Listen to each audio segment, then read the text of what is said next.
Yo, what's up? This is Shadow Rocking Pro 41 of the Floor Gangs and Knuckleneck Tribe, and you're watching The Trades, episode 35. More than that, but you guys already know the point. And this is a show about hip-hop, breaking, and the business of. It's been a while since I've been live. You can check out the old episode, the vlogged, edited episode right here on Freestyle Session Worldwide. And that had with Breakbeat Lou's edit. You could catch the whole video on Facebook.com, Pro41, capital FLGZ. You could check out the whole 30 minutes of Breakbeat Lou. If you don't know who he is, you better check him out. Ultimate Breaks and Beats. I don't think any of us would be here if he didn't curate that album. Another thing that's going on is that, like I said, we had a break. We're having a lot of changes going to happen here in the trades. We'll see about next week's episode on Thursday. It might have a few upgrades, so pay attention to that. I want to announce too that August 1st I have a project coming up, and you might want to check out my stories. So you want to follow me on Instagram at PRFO_FLGZ. Again, I have a new project. This is going to be related to breaking, kind of not. We'll see what's up. But check that out again on my Instagram at Pro41_FLGZ. So without further ado, I have why we're here. Why I'm on a Wednesday. I'm usually on a Thursday. I know some of you guys are hardcore fans like, oh, my Thursdays. It's like, no. Well, who I have is I'm trying to bridge that gap. Like I said in the beginning, in my intro, this show is about breaking hip hop and the business of. We gotta talk about hip hop. We have Breakbeat Lou. Who I have today, writer of Can't Stop, Won't Stop, my man, Jeff Chang. Give it up for Jeff Chang, y'all. Yeah. All right, yeah. Wow. That applause is like overwhelming. I was like, wow. Yeah, wow. There's like one person I feel here. loved, man. Yeah, I yeah. definitely feel loved. Yeah, dope. So yeah, it's all good. So the thing is, I had Jeff here, like for a lot of people, their first introduction to hip hop, for especially this generation, right, is Can't Stop, Won't Stop, you know what I mean? And the thing is, what I like about the book is that, a lot of hip hop books out there, right, they cover a lot of stuff of the rap, just the MCing. Like a lot of it's MCing. But your book covers like the broad spectrum of the four elements. You have breaking, you have, graffiti, you have DJing, and you have the rap, and also the political atmosphere of what created hip hop. Yeah. So like you gotta check out the book straight up. So yeah, and I mean it's kind of the fifth thing too, like knowledge, right? Yeah, exactly. Knowledge, right. So, right. Yeah, absolutely. Yeah. So my first question is my question. When did you start writing, and why did you want to start writing about hip hop? Because I couldn't break. I mean, straight up, like I couldn't break. I was a decent DJ.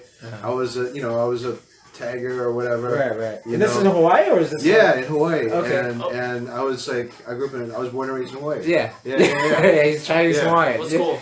Iolani. No. Yeah. You Iolani too? No, I went to lab school. Yeah. Oh, you're TU8. Okay. Yeah. Yeah, no, he's originally from nice university. University. Right up the hill. Yeah. So then you started writing it out in Hawaii. Like, was your subject your main thing about writing? I mean, stories? I was just a fan of like music and all that kind of stuff. Right. So I would write these like dinky reviews for like friends who are doing zines and stuff like that. Yeah, and then this is like the 80s or 90s? Like, yeah, okay. like way early on, and then I went to school. I came up here to go to Berkeley. Right. And I got involved with the radio station, and they had like a program guide, like newsprint, and I started doing stuff. In fact, I think the first story that I ever wrote was on the Bay Area graffiti scene. Oh, nice. Hell yeah. Because my homies like Bam and Estria were really Estria, yeah. Hawaii, yeah. Vogue, like the whole, like Doug, all these guys were doing amazing stuff, right? Like, I was like blown away by what was happening here. So I wrote about that, and I think I did another one right after that on like Sway and Tech. Nice. They were starting up the Wake Up Show. Yeah. That's crazy. Yeah. What year? So that's like what, 91, that's 92? Like late, like mid to late 80s. Yeah. Wow.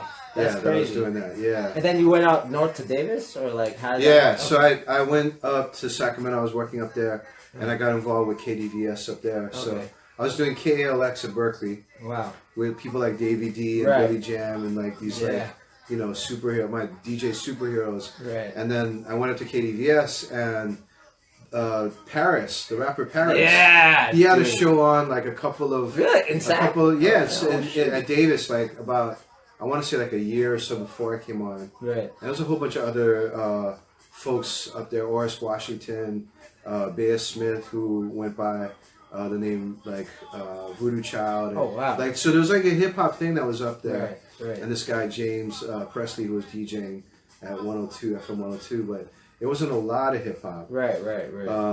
And I just happened to come in around the same time that all these cats were coming to Davis, like DJ Shadow, Yeah. Chief XL, Yeah. I was right? about to get into that. Lyrics Born, Right. Latif the True Speaker, Yeah. and a whole bunch of other folks, and we all ended up like linking up and crewing up and formed Soul Sides, which would Yeah, become so Quantum. yeah, exactly, yeah. Yeah. So that's the thing that I was gonna ask you is that you went from like just the music and being from Hawaii, then moving Yeah. to the Bay, Yeah. and then writing. So how did your work start to get to like Source Magazine? Like how did all that Right, type of stuff yeah. start? Actually, my first published letter to the editor was in the Source magazine. Oh, really?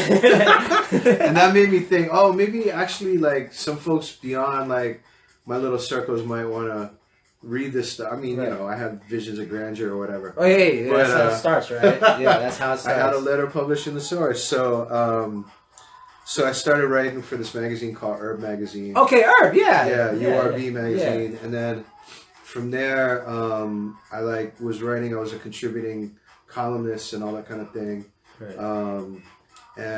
And then like hip hop journalism really started taking. Yeah, off. right. So I got involved with Rap Pages magazine, and the Source. I did stuff with the Source much later, but Right. Rap Pages and a whole bunch of other folks who were doing things. Yeah. I was writing reviews and stories and Right. whatever. So as you were doing, doing these articles and doing these reviews, were you guys? Was that the beginning of compiling the book, the Can't Stop Won't Yeah, Stop? kind of. I mean, like I was always into it. Like Right. I grew up in Hawaii, kind of that generation after like the whole local folk music thing. Right. And so hip hop was our thing. Right. So it was all kinds of like there was like b-boy TV shows. You know what I mean? There was like Hawaii, yeah, actually, there was AM radio stuff, all kinds of I don't know stuff. if you know, but the guy that I'm battling is actually this guy named Skilroy. Yeah, That's what yeah. I'm battling. That's Yeah. ABC Breakers. Yeah, That's, ABC so he's Breakers, like, yeah. so it's like around your, Yeah. your generation, and I'm like that guy's so I mean- much in shape, man. It's crazy. I mean, it's dope. Like folks that we were all kind of coming into it in the early '80s, Right. mid '80s, and folks still with it. You go there and obviously like you can see amazing graffiti. Right, You can, yeah. like, Yeah, check the out art, these ciphers. yeah, It's yeah. amazing. Yeah. Folks are really holding it down. Yeah, so it's dope. I'm Hell really yeah. proud. In that way. So when you started compiling the book, I mean, would you already like? How did you get the interviews about Spy and all that? How did that all come together? Were you just mean- like, or how did even like you're doing these interviews for like the different magazines, hip hop magazines, Yeah. right? Where you're just like, someone has to like document it. Like, what was your process of like, even creating that book? I mean, so like I had been writing. By the time I got to the book, I'd been writing about hip hop for like 10 years. Right. And so I had met a lot of folks. I'd Right. done a lot of stories. Right. I had, we were doing the record label thing for a little while too. Right. Yeah, that's what I mean. Yeah. So I mean, I knew a lot about the ins and outs of the whole game, the industry and Right. whatnot. Right. And there's just all these stories that you couldn't necessarily tell in the format of an Yeah. article or whatever. Right. Like a magazine, you have the reviews and you have your articles, your Yeah. profiles or whatever Yeah. of the artists. Yeah. But there's all these bigger stories. Right. And so what happened was I actually got hired by Russell Simmons Oh, to shoot. go work for Okay. Russell Right. around the time of like the turn of the millennium, Right. and was working for him in New York Okay. with a whole bunch of amazing folks like Selwyn Hines and Chris X and Damn. John Caramonica, like all these amazing writers. Sheena Lester was my editor there too, and we were just Were doing you all living kinds in of New cool York stuff. at that time? Serena Kim. Yeah, I moved to New York. Oh, okay, so I moved to New York. and I was working for Russell, and Right. I was working on this website called 360 Hip Hop. All right, yeah, I remember 360 Hip Hop. I mean, there's no trace of it anymore on the web, Yeah, but yeah. like we were doing some dope stuff. And I mean, you know, it'd be the kind of thing where one day you're in the office and like Halle Berry walks in, and Holy everybody shit. just like shuts down. It's just stare at Halle Berry for a little while, or like Prodigy walks in. You know what I Yeah, mean? that's He's playing video crazy. games with the staff or whatever, kicking it. You know, Right, it was right. dope. It was like it was amazing, and I was also like getting immersed in this whole New York thing. Right. So that was the first time for me that I got to be able to really meet and hang with and be around a lot of the pioneers and stuff. Dope. That's So crazy. that was you know that was a blessing. It Yeah, was hell amazing. yeah. The Hell yeah. website lasted like exactly 1 year. I got hired March 15th, got fired a year later on March 15th, and then it was like, oh well, I got nothing to do. Why don't I do this book that I've always been thinking about doing? Right. And so that was the process. You know, Yeah. I saw the book proposal. We went off, started doing a bunch of interviews, a bunch of research, and Wow. that kind of thing. Damn. Yeah, it was dope. It was So super dope. who are some of the guys from like I guess the Herc times that you interviewed personally, like? Well, I mean, Herc was a big one. You know, Right, Herc and right. Cindy, like, Yeah. Shouts out. Yeah. Herc was dope too, man. It was the kind of thing where it took a while to find him and get to him and stuff. And finally, like, he was like, all right, let's like meet up. Right. Like, where do you want to meet up? Well, let's go meet up at Soundview Park. So him and Oh Cindy shit! came. Nice. And so we were just hanging in the park all day. Right. And, you know, we're just talking and interviewing and just building and that kind of thing. And then when we were done, he was like, yo, what you getting into? And I was like, I don't know. But it just happened to be the anniversary of Rocksteady. Oh shoot! All You know what right. I mean? So he's like, oh, roll with me. And so I'm in his van, Right. and we're driving down the West Side Highway, and Sex Machine comes on, Right. and it was just like, you know, I was like, Dude, what the wow, hell? I'm living, yeah, I'm living my dream. Like, it was That's unbelievable. I was like crazy. next level. And then we get there, and of course, Rocksteady's doing their thing, and everybody was. What year was this? God, I don't know. I mean, it was early 2000s. Okay. So it must have been like 2001, 2002. I was at So 2002. you were 2002. Yeah, I was like. So it was on the west side. It was like down by Chelsea Piers and whatnot. Okay. Was that yeah, the one? Yeah, I think You so. were there? Yeah. Okay. Yeah. I saw Yeah. Pookie there when he was like this small. Shout out to El Nino. It was at the pier, right? Yeah, it was at the pier. Yeah, I was yeah. there. Like, 'cause Yeah, they had a competition somewhere else in Manhattan. Yeah. But then the main day. But was the at main day was at the pier. Yeah. Oh, so that was shit, that crazy. Saturday. So we Like, linked up that Saturday, and yeah, it was just. that's insane. Yeah, I kind of So- couldn't believe it. I was like, you know, you kind of build up. I mean, Herc is this big dude, but you build him up, and he's like larger than life. Right. You know, and then you get a chance to chill with him, And you're chilling with and them. then be in like this kind This of fun thing. concentrated. I'm sure people from back in the day would go to the Rocksteady. So he's like, oh, yo, this is. go to the Roxy or Was, whatever. yeah, where you like? Yeah, Was he like, oh, this is Jeff, or this is blah blah blah from back in the day? Da da da da. Was it like that? Yeah, it was kind of like that. That's you know, like crazy.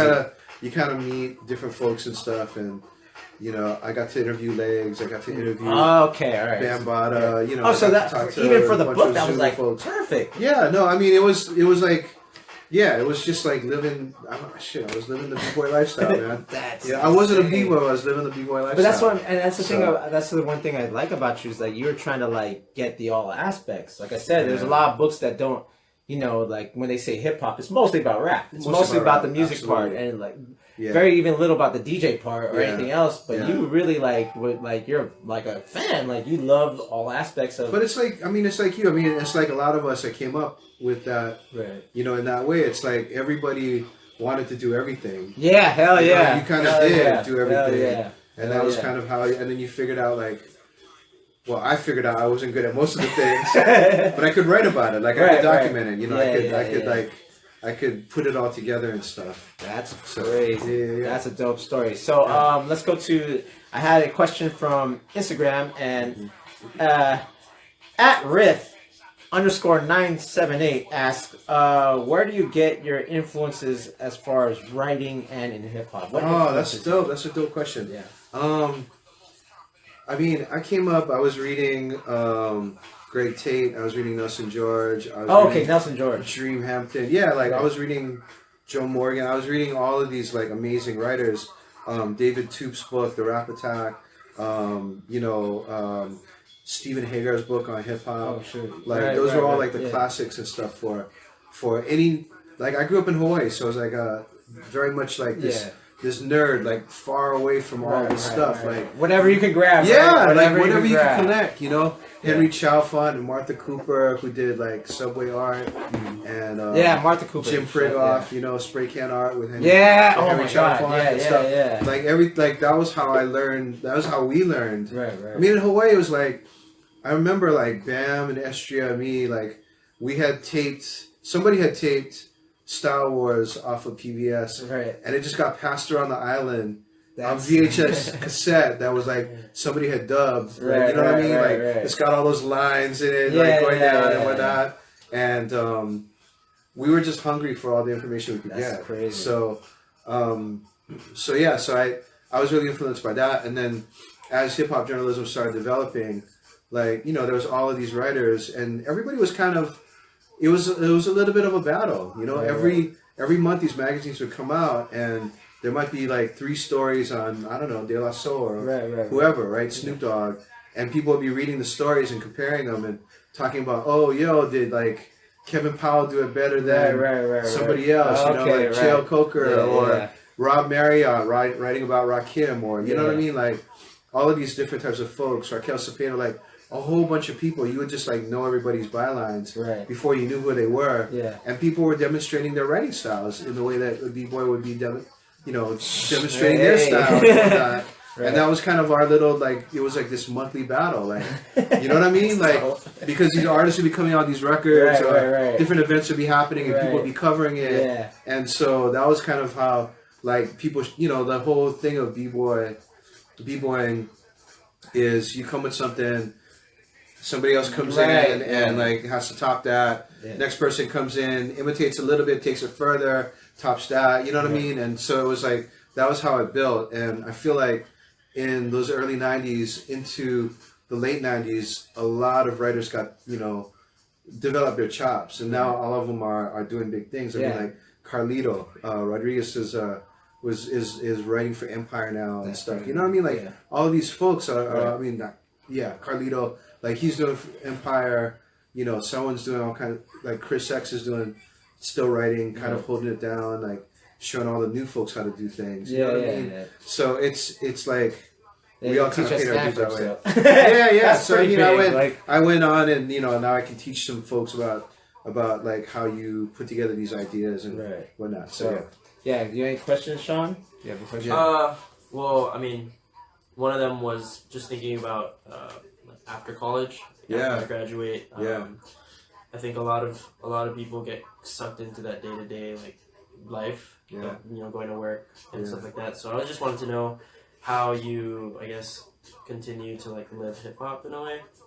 Just keep doing it even though, you know, like you have all of these accolades, you're writing books and everything. You're teaching at Stanford, so it's just like, how do you maintain the balance of like still being able to like participate in the community and to give back to the community, but good question. Also, you know, do the stuff you don't really actually want to do. Like you mean like your day-to-day job? Yeah. I feel that. No, I mean, for me, you know, you have to keep the lights on. You have to keep the kids fed at least, you know, 5 days out of the week anyway. And so like, you know, I mean, it was the type of thing where, you know, you do it because you love it, right? And you keep on doing it, and you would do it anyway. Yeah. Like, you know, on your evenings or your weekends or that kind of stuff, you'd be doing it anyway. So, I mean, partly it was helped because I was in grad school for a little bit of that. So I was editing at Herb and writing for a bunch of magazines, and I was going to grad school. Yeah. And you know, in grad school, I was lucky enough to get a scholarship, so that was covered. And then there was loans, and I had to pay that shit back. So. But yeah, I mean, you would do it anyways, and you would pursue it anyways. So I think I just slept a lot less, man. Yeah, in those years. And the whole thing is like you got to continue to develop your craft. You got to continue to develop the stuff that you love, and everything that you do otherwise like feeds into that stuff anyways. I mean, aside from providing the paycheck, you might be learning like. I don't know, whatever. You might be learning social media skills. You might be learning marketing skills, like all that stuff. Like one time when I was working for Soul Sides, one time I went and worked at a record distribution plant just to figure out how records got distributed. Yeah. You know, and so I worked for Peanut Butter Wolf. Actually, Peanut Butter Wolf was like my supervisor. That's crazy. Like, he'd be like, yo, you got to sell these records, and that kind of thing. So we'd be going out and selling records, and that helped. That totally helped with the distribution thing, helped with the record label thing. So that's crazy. So let's get into the last. I mean, it's not. Oh, this is the last question. This is my own. Like, so. Okay. Who did you break? Like, who are some of the first artists that you wrote about now, and you go like, holy crap! Not to look back at it like, wow, these guys are like legends now, or legend. I wouldn't say I broke folks. I mean, I was part of I was just part of a huge group of folks who are fans who are trying to advance the whole culture in our own little way. Right.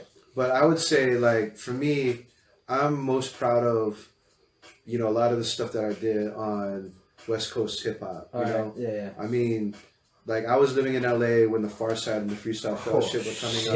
Whoa. Was popping off, and the Watts Prophets were doing shit, and it was like, it was a lot of amazing stuff happening. A lot of amazing artists who are coming out. I mean, I had done a story on Freestyle Fellowship and the Far Side for the LA Weekly that maybe helped them. I don't know. Like, I don't want to say like that I was responsible, because obviously, like, their artistry is so much higher than mine. But it was the kind of thing where that was one of the first articles to reach like outside the hip hop audiences. Right. Wrote about MC8 back when he was in, CMW. Yeah. Compton's Most Wanted. Yeah. All that kind of stuff. Isn't it crazy that he's making kind of a comeback a little bit? Like, I think it's super dope, man. Yeah, like Premier's working with them. Like, and Premier, man, that's like, that would have been like the dream link up. Like back then, right? Now it's like happening and stuff. Yeah, like that. for real. That's crazy. So that's super dope to see that all come around. So what do you think about music now? Now that you're like, things have moved on, and like a lot of things, and you're working with kids now. You're working with kids that are 18. Straight from high school, 22. Well, I got kids too. Yeah, like I literally have kids. Like I feed I feed them sometimes. Like I have, Are you that guy that's like? Are you like they call us like Joe Budden? Get off my lawn! Yeah, like no. I'm like, rap, or what do they call us? What do they call us? Mumble rap. No, they call us. They call what do you call guys? Old guy, old heads. They call us old heads. We are old heads though. Well, I am. You're younger than me. Boxes anymore. Yeah, exactly, right. So how you feeling about because everything I'm cool with it. I mean, I'm cool with it. Like, I can have the thing I love about it is like back in the day, you would listen to hip hop to like get your parents out of your hair. Like you would just like, I'm just gonna crank up like my music right now because I don't want you to be coming and knocking on the door. They can't do that anymore. Exactly. They crank up their music and I'll be knocking on the door like, yo, what's that? Yo, that sounds kind of dope. Like, we're not to this artist. What's up? It's crazy. This is for everyone out there that's young, because a lot of my viewers, are b-boys, and and they're pretty much the age that we're talking about, 18 to 25, and that's the thing. I think, isn't it a trip? Like, this is the only generation where we're our parents' age, but we can relate with you versus like, what is this? Exactly. What is this? Now it's like, we play video games, or we like Star Wars, we like the Marvel movies, and we like what you're listening to. Yeah, some absolutely. of it. You know what I mean? Isn't that a trip? Like, I mean, my kids go in my closet, they're trying to steal my clothes, stuff like that, or whatever. Like, I'm like, oh, yo, those are fly. I'm gonna take your shoes tomorrow. Like, no, you better not. Like having fights with your kids about that kind of stuff is ill. Like, it didn't happen back in the day. Yeah, that's your parents would be like dressed like mad corny, and you'd be like, I don't even want to like. They're wearing golf pants. We go to the store. We go to the shopping center. It's like, I don't even want to walk near you. Right. Yeah, I'm sure my kids feel like that about me, but you'll be like, I don't feel like that about them. Yeah. Oh, that's fresh, and they're like. Maybe. Yeah, maybe. But they were like, it's fresh, damn it. Like, they don't want to admit it to you, but they're like, it's fresh, damn it. Yeah, damn, that's crazy. Oh, man. We're about, that was the last question, man. Wow, man, about, that's tight. that. You know how we go out do it here in the trades. But before we go, where can they find you on your social media handles? So I'm at Zentronics, Instagram, Twitter, and JeffChang.net if you want to check out my books. There you go. Yeah. There you go. And you can find me on Facebook, facebook.com/Pro41, capital FLGZ, or on Instagram at PRFO_FLGZ. This has been The Trades, #TheTradesBboy. Always find us right here at facebook.com/freestyle session worldwide. This has been The Trades, episode 35 with Jeff Chang. Peace, and see you later.